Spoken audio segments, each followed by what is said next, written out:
바울 사도는 1장 데살로니가전서 1장 서두에 데살로니가 교회에 대한 칭찬과 감사에 이어 오늘 본문에서 다시 감사의 말씀을 합니다. 어제 읽은 말씀에서 보았던 바와 같이 바울 사도는 데살로니가 전도 시절 회고하면서 과거 데살로니가 교인들이 보였던 진실한 태도에 대하여 하나님께 감사하다고 말씀하는데요. 우리 13절 말씀 읽었지만 우리 13절 말씀 함께 읽겠습니다. 이러므로 우리가 하나님께 끊임없이 감사함은 너희가 우리에게 들은 바 하나님의 말씀을 받을 때 사람의 말로 받지 아니하고 하나님의 말씀으로 받음이니 진실로 그러하도다.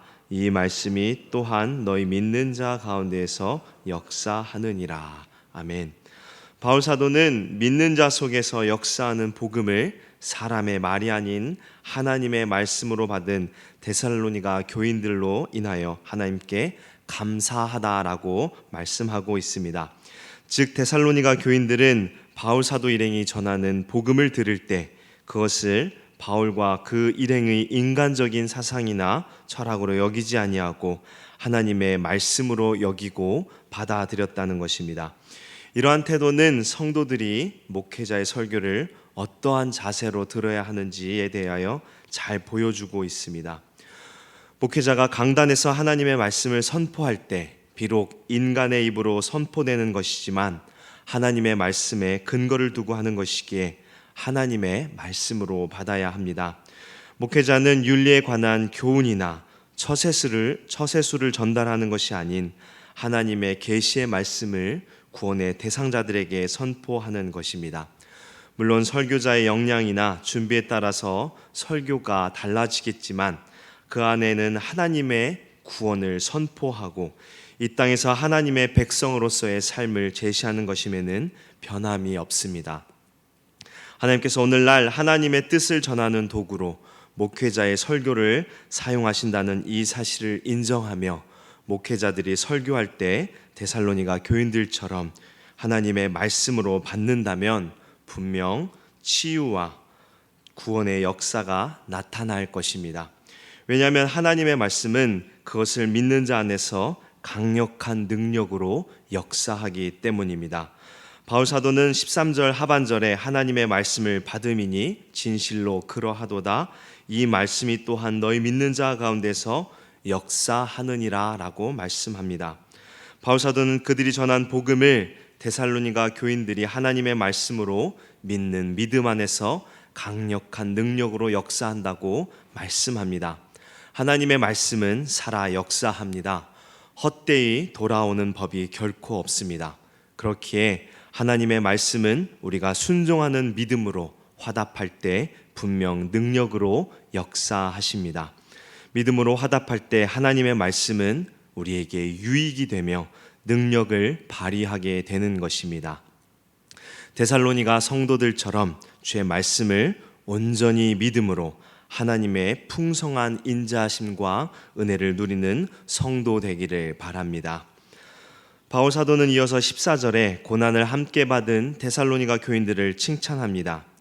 이 유대에 먼저 세워진 교회는 예수 그리스도께서 자기 백성에게 배척을 받으신 것처럼 유대인들에게 받은 많은 핍박을 받았습니다. 그러나 그들은 승리하였고 데살로니가 교인들도 이들과 동일한 고난을 받았으나 유대 교회들을 본받아 고난을 당당히 이겨냈다는 것입니다. 바울 사도는 핍박하였던 유대인들에 관하여 15절 16절에 말씀하는데요. 15절에 유대인은 주 예수와 선지자들을 죽이고 우리를 쫓아내고 하나님을 기쁘시게 하지 아니하고 모든 사람에게 대적이 되어 16절에 우리가 이방인에게 말하여 구원하게 함을 그들이 금하여 자기 죄를 항상 채우매 노하심이 끝까지 그들에게 임하였느니라 라고 말씀합니다. 유대인들은 하나님의 뜻을 저버린 악행을 저질렀습니다. 먼저는 예수 그리스도와 또 선지자들을 죽였고 예수 그리스도께서 세우셔서 복음을 전하게 한 사도들까지 핍박하였습니다. 그들의 행동은 하나님께서 원하지 않는 것이며 또 구원의 복음을 전한 것을 방해하여 모든 이방 사람들의 구원을 방해하였기에 모든 사람에게 대적이 되었다라고 말합니다. 그들의 이러한 잘못된 그릇된 잘못된 것은 그들의 그릇된 신학 사상 때문입니다. 유대인들은 하나님이 곧 유대인만의 하나님이요 결코 이방인의 하나님은 아니라고 하는 편협한 선민의식에 사로잡혀 있었습니다. 그래서 이방인들에게도 구원이 있다는 사실을 철저히 배격한 것입니다. 이 그릇된 신념 때문에 이방인에게 복음이 전파되는 것을 그들은 그렇게 회방한 것입니다. 오늘 우리도 만약 복음을 전하지 않는다면 이러한 유대인들과 다를 바가 없을 것입니다. 왜냐하면 구원받은 성도로서 복음을 전하지 않는다는 것은 자신의 구원으로만 만족한다는 것이며 이것은 하나님께서 자신들만의 하나님이시며 믿지 않는 자들의 하나님은 아니라고 생각하는 것과 다름없기 때문입니다. 그렇게 우리는 복음 전하는 일에 결코 게을러서는 안 될 것입니다. 우리가 전하는 복음을 통해 하나님께서는 반드시 열매를 맺도록 역사하실 것이기 때문에 열심히 복음 전하는 주의 일꾼들 되기를 바랍니다. 바울 사도는 그리스도를 믿음으로 구원을 받는다는 복음을 전면적으로 거부한 유대인들에게 하나님의 진노의 심판이 임하였다고 16절에 말씀하는데요. 이는 현실적으로 당하는 고난과 박해가 심하지만 결국 하나님께서는 원수들의 죄가 다 채워졌을 때 징벌하시며 그의 백성들을 그의 영광의 나라로 임하게 하실 것이라는 사실을 깨닫게 하기 위함입니다. 바울 사도는 핍박하며 회방하는 유대인들의 마지막이 얼마나 비참한지를 말하면서 데살로니가 교인들에게 위로와 소망을 주고 있는 것입니다. 바울 사도는 17절부터 20절까지 데살로니가에 재방문하고 싶은 마음을 말씀하고 있습니다.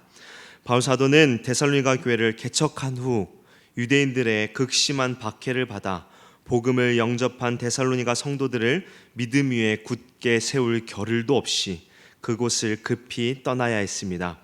때문에 데살로니가 성도들을 향한 바울의 걱정과 염려가 가득할 수밖에 없었고 그러한 이유로 인하여 바울 사도는 다시금 데살로니가로 돌아가고자 한 것입니다. 17절에 바울 사도는 데살로니가 성도들을 향한 사랑의 마음이 여전히 변함없지만 그럼에도 불구하고 교인들과 함께하고 싶다는 간절한 마음을 드러내고 있습니다. 사도 바울은 몇 번이고 데살로니가 교회를 방문하고자 했지만 결국 사탄이 길을 방해하여 가지 못하였다고 18절에 말씀합니다. 구체적으로 어떻게 방해했는지를 알 수 없지만 바울 사도는 데살로니가에 방문할 수 없는 안타까움을 표현하고 있는 것입니다. 비록 만날 수 없지만 바울 사도는 데살로니가 교인들이 바울 사도의 진정한 기쁨임을 말하며 위로하는데요. 우리 함께 19절 20절 말씀 함께 읽겠습니다. 19절 20절입니다. 우리의 소망이나 기쁨이나 자랑의 면류관이 무엇이냐? 그가 강림하실 때 우리 주 예수 앞에 너희가 아니냐? 너희는 우리의 영광이요 기쁨이니라. 아멘. 바울 사도는 데살로니가 교인들이 바울 사도 일행의 영광이며 기쁨이요 자랑의 면류관이라고 말씀하면서 데살로니가 교인들을 자랑스러워하고 있습니다. 이는 우리 목회자들도 마찬가지일 것입니다. 우리의 기쁨과 자랑은 무엇일까요? 바로 데살로니가 교인들처럼 복음을 통하여 삶이 바뀌고 하나님 뜻대로 살아가는 성도들입니다. 성도가 아름다운 신앙인의 모습으로 성장할 때 그것은 분명 목회자에게 가장 큰 영광이며 기쁨이 될 것입니다. 여러분들도 이렇게 목회자들의 기쁨과 자랑이 되는 성도 되기를 바랍니다. 그리스도 안에서 말씀에 순종하여 복음의 열매들을 많이 맺으며 저희 목회자뿐 아니라 하나님의 자랑과 기쁨 되는 복된 성도 되기를 주님의 이름으로 축원합니다. 함께 기도하겠습니다. 우리를 부르시고 하나님의 나라와 영광을 위하여 살도록 우리를 아름답게 빚으시는 주님, 오늘도 우리로 하여금 주의 말씀을 듣게 하시니 감사합니다. 주님, 오늘 말씀처럼 선포되는 말씀을 믿음으로 받게 하시고 우리 안에 역사하시는 하나님의 놀라운 은혜가 날마다 충만하게 하옵소서. 또한 주님, 우리에게 주신 복음을 전하는 자들 되게 하여 주옵소서. 전도가 어렵지만 우리가 전하지 않으면 누가 전하겠습니까? 주의 복음을 들고 주님께서 부르시는 그날까지 열심을 다하여 복음 전하는 우리 모두 되게 하여 주옵소서. 그리하여 우리의 삶이 주님의 기쁨 되며 주님의 자랑될 수 있도록 우리의 삶을 인도하여 주옵소서. 찬양으로 영광 돌린 권사님들에게 영육간에 강건하도록 은혜 주시사 찬양의 고백처럼 날마다 감사 찬송이 넘치는 삶 되게 하여 주시고 주님 앞에 겸손히 엎드려 기도할 때마다 응답하는 역사가 있게 하여 주옵소서. 이제 기도의 시간을 갖습니다. 우리의 기도를 들으시고 선하게 응답하여 주옵소서. 우리를 죄에서 구원하신 예수 그리스도 이름으로 기도하옵나이다. 아멘. 지금은 우리 주 예수 그리스도의 은혜와 거룩하신 하나님의 사랑과 성령님의 위로교통 충만케 하심이 새벽에 나온 주의 성도들 위해 지금부터 영원까지 함께 하시기를 간절히 축원하옵나이다. 아멘.